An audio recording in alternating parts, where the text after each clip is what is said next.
آقا فرماتے ہیں جب وہ سفر سے واپس آئے تو پہلے اپنے بیٹے سے نہ ملے، ایک لوتے بیٹے سے نہ ملے، بلکہ وہ 3 عدد جو بیٹیاں ہیں پہلے ان بیٹیوں سے ملاقات کرے۔ یہ کس نے قانون دیا ہے؟ یہ قانون مصطفیٰ جان رحمت نے دیا ہے۔ یعنی تمہارے گھر میں جو 3 عدد بیٹیاں ہیں، ایک عدد اکلوتے بیٹے سے پہلے مت ملنا، جب سفر سے آؤ تو پہلے اپنی بیٹیوں سے ملنا۔ اور آقا کریم صلی اللہ علیہ وسلم فرماتے ہیں اگر سفر میں تم نے کوئی تحفہ خریدا ہے اور تم کوئی تحفہ لائے ہو تو پہلے تحفہ بیٹے کو مت دینا، بلکہ تحفہ پہلے بیٹیوں کو دینا، اگرچہ وہ 3 ہو، ان کی تعداد زیادہ ہو، اگرچہ بیٹا اکلوتا ہو۔ تم جب سفر سے تحفہ لے کر کے آؤ تو پہلے بیٹے کو مت دینا، آقا کریم فرماتے ہیں پہلے بیٹی کو تحفہ دینا۔ اور پھر میرے آقا کا فرمان سنو، اپنی ماں اور بہنوں سے کہتا ہوں مچل جاؤ، بے شمار درود و سلام ہو اس آمینہ کے لال پر جس نے بیٹی کو کتنا بلند مقام عطا کیا ہے۔ آقا کریم صلی اللہ علیہ وسلم فرماتے ہیں جب تم سفر سے واپس آؤ اور تحفہ لے کر کے آؤ، ایک لوتے بیٹے کو پہلے تحفہ مت دینا، بلکہ پہلے تحفہ اپنی بیٹیوں کو دینا۔ آقا فرماتے ہیں اس کی وجہ یہ ہے اگر تم نے پہلے بیٹے کو تحفہ دیا تو بیٹیوں کا دل بڑا نازک ہوتا ہے، بیٹیوں کا دل بڑا کمزور ہوتا ہے، ان کا دل دکھ جائے گا، ان کا دل ٹوٹ جائے گا۔ اور آقا فرماتے ہیں جس نے اپنی بیٹی کا دل توڑ دیا اس نے مجھ محمد کا دل توڑ دیا۔ اب آپ مجھے بتائیں جو بیٹی کے دلوں کو تکلیف پہنچاتے ہیں، گویا کہ وہ جس رسول کا کلمہ پڑھتے ہیں اس رسول کے دل کو تکلیف پہنچاتے ہیں، اس رسول کے دل کو اذیت پہنچاتے ہیں۔ میرے پیارے آقا علیہ السلام کے پیارے دیوانوں مجھے بتاؤ، نماز پڑھنے والوں 5 وقت کی نماز پڑھتے ہو، تہجد کا بھی اہتمام کرتے ہو، قرآن کی تلاوت بھی کرتے ہو، گھروں کے اندر اسلامی ماحول ہے، لیکن مجھے بتاؤ اسلام صرف روزہ نماز حج و زکات کا نام نہیں، کیا یہ رسول پاک کی سنت نہیں ہے کہ بیٹی کا دل دکھانے والا گویا کو اذیت پہنچاتا ہے؟ آقا کریم تو فرماتے ہیں پہلے بیٹے کو تحفہ مت دو، پہلے بیٹی کو تحفہ دو۔ اللہ اکبر۔ اور میرے آقا صلی اللہ علیہ وسلم نے ایک محفل میں ارشاد فرمایا جس کے گھر میں 3 بیٹیاں پیدا ہو، حضور نے شروعات کی ہے 3 بیٹیوں سے۔ آقا فرماتے ہیں جس کے گھر میں 3 عدد بیٹیاں پیدا ہو اور وہ خوشی کرے۔ خوشی کا مطلب یہ کہ دل سے، گلی والوں کو بتانے کے لیے نہیں، اندر سے جل رہے ہیں اور سامنے سے اظہار کر رہے ہیں۔ مولانا کہہ رہے تھے بیٹی پیدا ہوتی تو جلیبی تقسیم ہوتی ہے۔ مولانا یہ پہلے کی بات ہے، اب تو جلیبیاں بھی تقسیم نہیں، اب تو 3-4 دن تک کے بتایا بھی نہیں جاتا کہ پیدا کیا ہوا ہے، یہ بہت پرانی بات ہو گئی۔ اور اگر جلیبی بھی تقسیم ہوتی ہے تو اس خوف سے ہوتی ہے کہ چلو بانٹ دو ورنہ لوگ کہیں گے بیٹی اچھی نہ لگی، اس لیے نہیں کہ بیٹی کی خوشی میں، خوشی دل کی کیفیت کا نام ہے، جس کو اختیار نہیں ہے وہ بے اختیار اچھل پڑتی ہے اور چہرے کھل جاتے ہیں۔ وہ جو بے اختیار چہرے کھلتے ہیں نا وہ بیٹیوں کی ولادت پر اب کہاں ہے؟ اب تو جیسی بیٹی کی ولادت کی خبر سنتے تو سر چکراتا ہے، آنکھوں میں اندھیرا آتا ہے، اس کی شادی کون کرے گا، داماد کیسا ہوگا، یہ کیسا ہوگا۔ نادان، تو نے بیٹی کو جنم دیا ہے، اس کی تقدیر کو تو نے جنم نہیں دیا، تقدیر تو خدا لکھتا ہے۔ اور سن لے یہ دنیا کی مصیبت بھی ہو تو وہ 2 دن کی، ابھی میں اس کا جائزہ لوں گا، ابھی آپ کو بتاؤں گا بیٹیوں کو مصیبت ہوتی ہے تو اس پر بھی کیا ہے۔ اللہ کے حبیب صلی اللہ علیہ وسلم فرماتے ہیں 3 بیٹیاں جس کے گھر میں پیدا ہو اور وہ خوشی کرے، یعنی غم نہیں کرے، خوشی کرے۔ آقا فرماتے ہیں پھر ان کے اچھے نام رکھے، ان کی اچھی تربیت کرے، اچھے نام بھی رکھے، اچھی تربیت بھی کرے۔ بلکہ مجھے تو یہاں تک لوگوں نے بتایا کہ جس عورت کو بیٹیاں ہی پیدا ہوتی ہے شوہر اس کو دھمکی دیتا ہے کہ تجھے صرف بیٹیاں ہوتی ہے، بیٹا پیدا نہیں ہوتا، اس لیے اب کی بار بیٹی پیدا ہوئی تو طلاق دے دیں گے، اس طرح کی دھمکیاں دی جاتی ہیں۔ بلکہ جس گھر میں جس بہو کو بیٹیاں ہوتی ہے ان بہوؤں کو تانا دیا جاتا ہے تو بیٹی کی ماں ہے۔ لیکن آپ کو ایک بات میں بتا دوں، بیٹے اور بیٹی ماں کی طرف سے نہیں ہوتے، بلکہ اولاد جو ملتی ہے وہ باپ کی تقدیر سے ملتی۔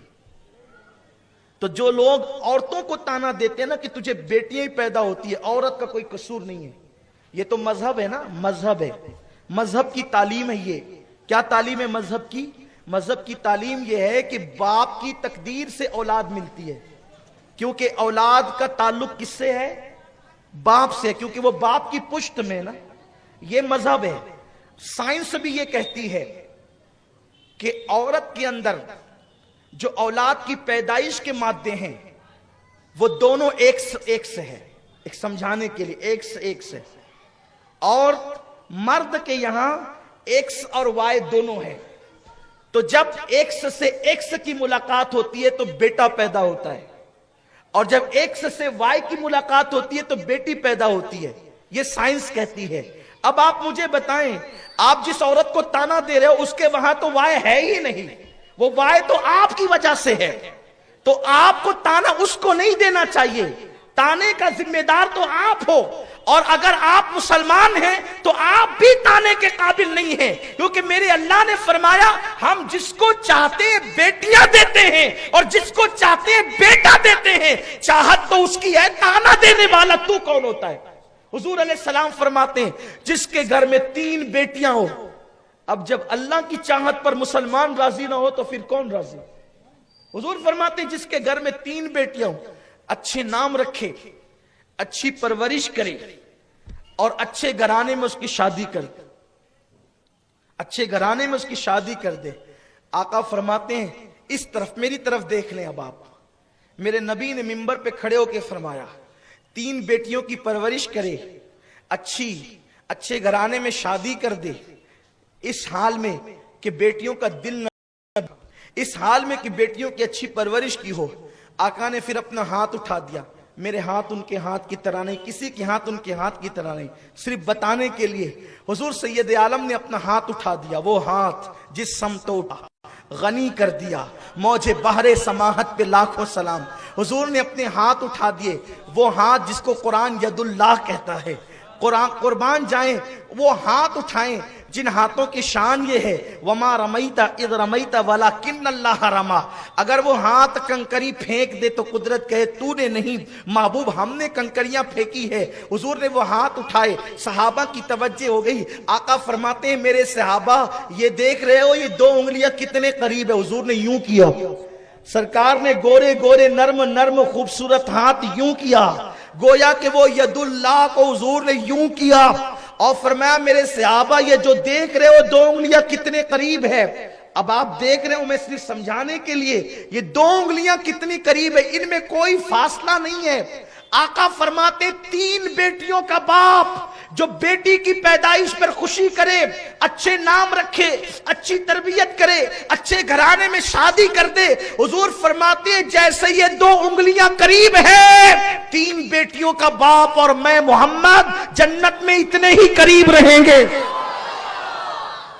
نماز پڑھنے پہ ثواب کی بشارت ہے، حج پڑھنے پہ مغفرت کی بشارت ہے، بیٹی کی پرورش کرنے پر یوں جنت میں پڑوس ملنے کی بشارت ہے. حضور نے جو کہہ دیا ہمارا ایمان ہے. خدا کی قسم اگر آپ کو کسی ڈاکٹر کا پڑوس مل جائے، کسی سیاستداں کا پڑوس مل جائے، آپ کہتے ہیں اپنے کو ٹینشن نہیں، اس لیے کہ پڑوس فلاں کا ملا ہے. خدا کی قسم دنیا میں نہیں بلکہ جنت میں مالک جنت کا پڑوس جس کو مل جائے پھر اس کی شان کیا ہوگی اور وہ کس بنیاد پہ ملے گا. حضور فرماتے اتنے قریب ہوں گے، قربان جائیں اتنے قریب ہوں گے. دنیا کا لالچی تو شاید اس کی اہمیت محسوس کرے نہ کریں، حضور کا سچا غلام تو کہ اللہ بیٹیوں سے گھر بھر دے. حضور کا سچا غلام جس نے دین پڑھا ہو اور جو سچا مسلمان ہوا ہو.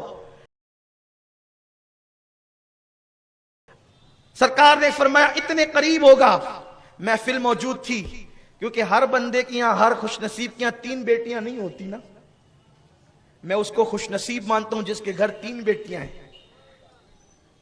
خوش ہو جاؤ، ان پہ ظلم نہیں کرنا، ان کو بوجھ نہیں سمجھنا، ان کو تکلیف کا ذریعہ نہیں. کہاں سے شادی ہوگی مولانا؟ ارے نادان، جس نے پیدا کیا وہ انتظام بھی کرے گا. اللہ پہ توکل تو کر. اللہ پہ، مومن کا توکل اللہ پہ ہوتا ہے، بھروسہ اللہ پہ ہوتا ہے. لوگ بہت ٹینشن میں ہوتے ہیں اور ٹینشن اس لیے پیدا ہوا کہ لوگ لالچی ہو گئے. اب شادیاں مالداروں کے یہاں جلدی ہوتی ہے، غریبوں کی بیٹیوں کو کون پوچھتا ہے؟ دیندار لوگ بھی سوچتے ہیں کہ ذرا کوئی مالدار گھرانہ ملے. حالت یہ ہے, کیفیت یہ ہے. ہر گھر میں 3 بیٹیاں نہیں ہوتی. حضور نے فرمایا 3 بیٹیوں کا باپ, اس کی پرورش کرنے والا اور میں اس طرح جنت میں ہوں گے جیسے 2 انگلیاں قریب ہے. ایک صحابی کے گھر 2 بیٹیاں تھی, کھڑے ہو کے کہتے ہیں میرے آقا میرے ماں باپ آپ پہ قربان, اگر کسی کے گھر 3 نہ ہو سکی بیٹیاں 2 ہی ہو تو آقا فرماتے ہیں اس کی پرورش کرے تو وہ بھی میرے ساتھ اسی طرح جنت میں ہوگا. ایک والا تڑپنے لگا اور سوچا کہ میں نہ 3 ہے نہ 2 ہے. کھڑے ہو کر عرض کی آقا اگر 3 نہ ہو سکے 2 بھی نہ ہو سکے, اگر ایسا ہی ہو 1 ہی ملے تو. یعنی اس محفل کو حضور نے اس طرح رشک کی محفل بنا دیا کہ ایک والا 2 کی تمنا کرنے لگا اور 2 والا 3 کا متمنی ہو گیا. یعنی بیٹیوں کو اپنے ہاتھ سے دفن کرنے والے اب بیٹیوں کا مطالبہ کرنے لگے. یہی تو میرے نبی کا انقلاب ہے, یہی تو میرے رسول کا انقلاب ہے کہ کہاں وہ دور جس دور میں بیٹیوں کو دفن کیا جا رہا تھا, اور کہاں وہ دور مسجد نبوی کے صحن میں لوگ چپ کے کہہ رہے تھے اللہ 1 کیوں دیا, دوسری بھی دے دے. جو 2 والے تھے وہ کہتے تھے اللہ 2 کیوں, تیسری بھی دے دے. کون؟ جس نے اپنے ہاتھوں سے بیٹیاں دفن کی تھی. یہ انقلاب ہے مصطفیٰ کریم کا. حضور صرف مسجدوں کو آباد کرنے نہیں بلکہ بیٹیوں کی اہمیت بتانے بھی آئے تھے. ہم نے دین کا کچھ حصہ لیا, باقی دین چھوڑ دیا. یہ یہودیوں کا طریقہ ہے. دین مکمل یہ ہے جو حضور علیہ السلام لے کر آئے تھے. تو 2 والے کو جنت کی بشارت ملی تو ایک والے نے چپکے سے عرض کیا عبداللہ اور آمنہ کے لاڈلے, میرے ماں باپ تیرے ماں باپ پہ قربان اور میرے ماں باپ آپ کے قدموں پہ قربان. یا رسول اللہ جس کے یہاں 3 نہ ہو سکے 2 کو بشارت, جس کے یہاں 2 نہ ہو سکے آقا اگر کسی کو 1 ہی بیٹی ہو یا رسول اللہ تو اس کے لیے کیا ہے. میرے نبی کا دریائے کرم جوش میں تھا, فرمایا اگر کسی کے یہاں 2 نہ ہو سکے 3 نہ ہو سکے اور 1 ہی بیٹی ہو, 1 بیٹی کی پرورش پر بھی میں اس کو جنت کی بشارت دیتا ہوں. وہ میرے اتنے قریب ہوگا جیسے 2 انگلیاں آپس میں قریب ہے. حضور نے کس کو بشارت دی؟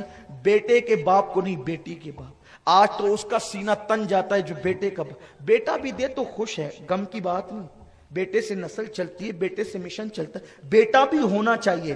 لیکن آج ہم بیٹی کی فضیلت اس لیے بتا رہے ہیں کہ بیٹیاں بوجھ لگنے لگی ہیں ماں باپ.